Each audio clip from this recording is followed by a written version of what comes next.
All right, welcome back to another week. I trust that you found the title for this blog interesting, How to Build Better Human Beings Via Dinner, and I'll get into what I mean about that.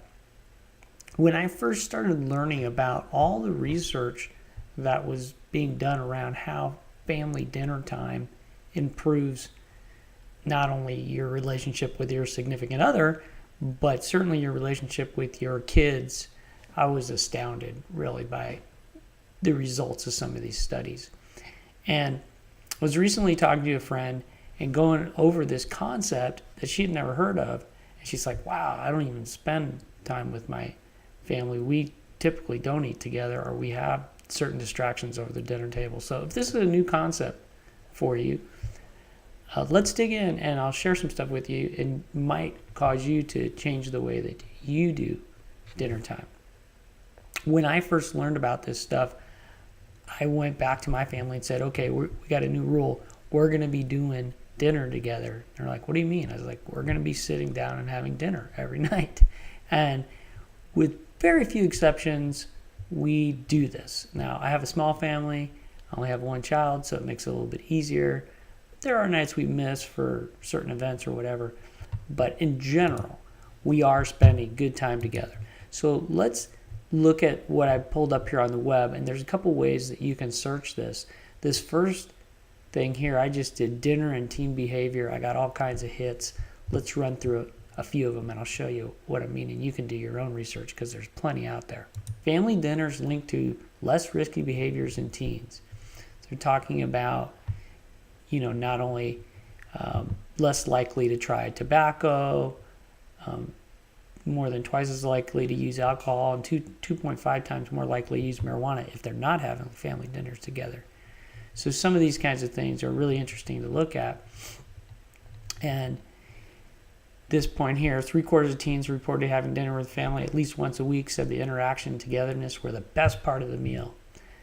Those who spent 7 hours or less per week with their parents were twice as likely to use alcohol and twice as likely to say they expected to try drugs compared with teens who spent 21 hours or more a week with their parents.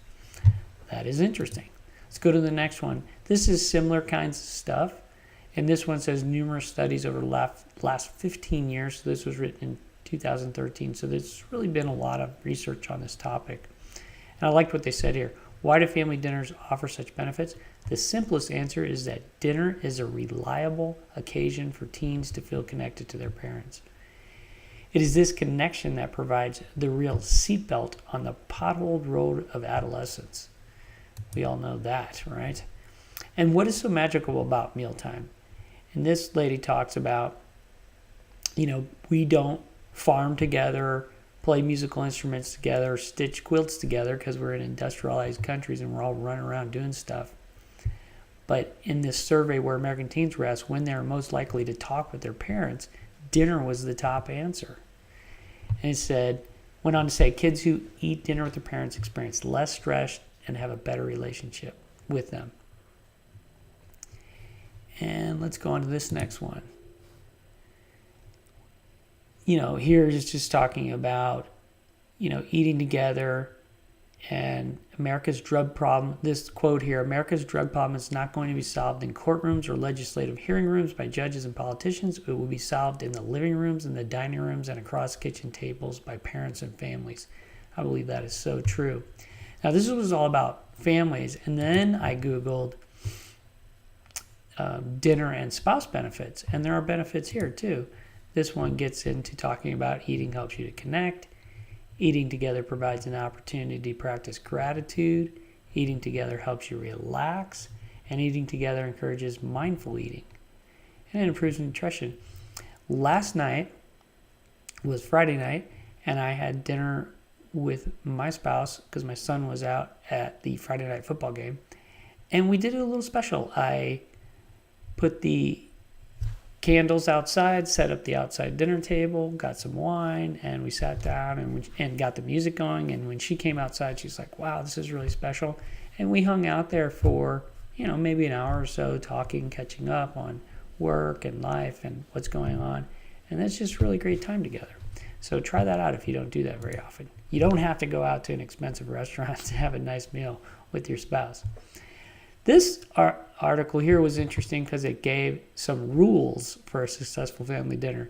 No TV, no phones of any kind. Now we break this rule, but there's a reason. So we allow phones at our dinner table, and it's because if we're having a conversation about something and we want to look something up or check a fact or find out more information on what we're discussing, we go ahead and look that up on the phone. But it's very intentional, and you can't just be having your phone and checking your texts and things like that. Other things is no games, no watching shows, no arguments or fighting, but just talk and say grace and have gratitude and be thankful. I talked a lot about gratitude in previous posts. And everybody comes to the table.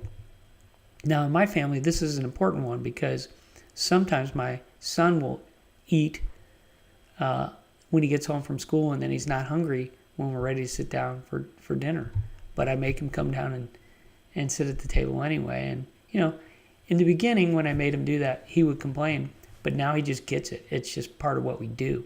And, he shows up and he engages in the conversation, and it's always a good time.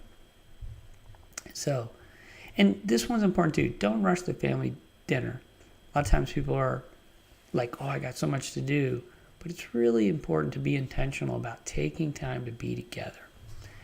And that's really what I wanted to share this week. If you haven't seen this kind of research before, like I said, it's easy to find on Google. Go check it out for yourself. And I hope and trust that this adds value to your family and or significant other relationships. Have a great week.